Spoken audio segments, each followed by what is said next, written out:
In today's Heaven's Hospitality Bible story, we need to know that this story is actually set during the time of Judges, when everyone did evil in their own eyes. They did what they thought was right. And this amazing book of Ruth is given to us as a gift to show us what loyal love looks like, what kindness is meant to be like. And as I prepared this particular story, it occurred to me, we view this story as extraordinary, as unique, because they were kind during a time when people chose what was evil. But what if God intended loyal love, kindness to be the norm? As you listen to today's Bible story, I want you to ask yourself, how can we show the kindness of God even when those around us are choosing evil? In the Bible, in the book of Ruth, in chapter 2, this is what we are told. Now, there was a very important man who was a part of the family of Elimelech, and his name was Boaz. And when Ruth and Naomi arrived back home, Ruth said to her mother-in-law, "Why don't I go out in the fields and I can glean behind the harvesters to see if I can get some barley? Maybe somebody will show me favor and allow it." And her mother-in-law said, "Yes, you go and do that."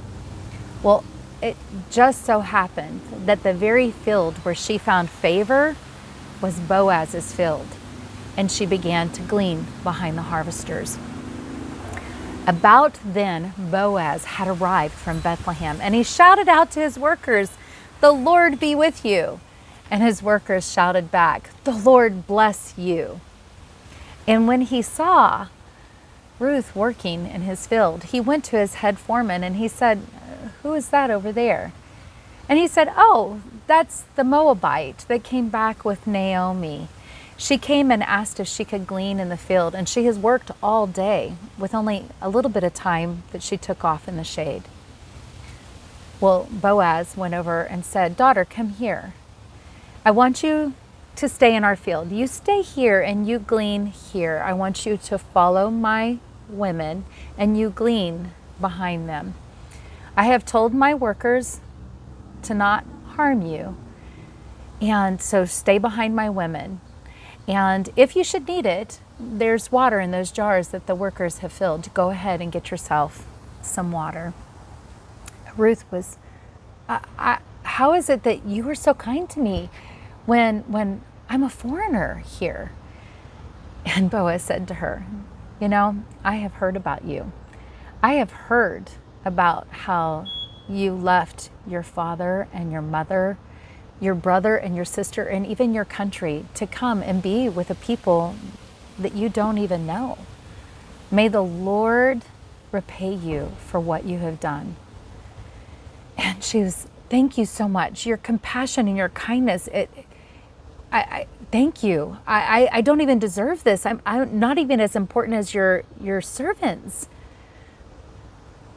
Well, he told her, "I want you to stay and harvest behind my women." And so she did.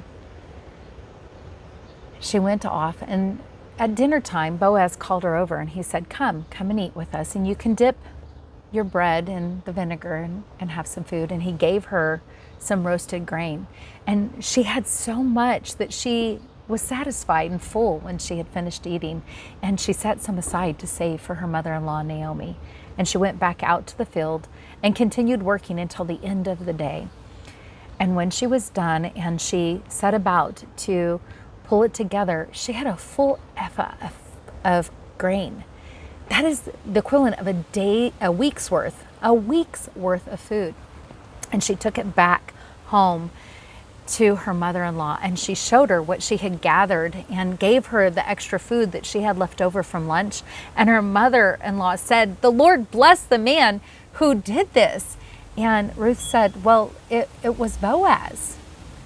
And she said, Naomi cried out, "The Lord has found favor both with the living and the dead. He has provided for us." And then Ruth told her, "He told me to stay in his field and to glean behind his workers." And Naomi was in agreement. Yes, you stay and you work with his women, because in his field you will be safe. If you go somewhere else, you could get hurt. And so Ruth did. She stayed and she harvested through the barley and the wheat harvest and lived with her mother-in-law, Naomi. May God honor the telling of his word. Did you see the kindness? Did you see how loyal love was played out? How did Ruth show kindness? How did Boaz show kindness? Or even his workers, and even Naomi? Again, consider how kindness should be something that should be our norm and not the extraordinary. I hope that this is something that you can go and apply right now where you live today.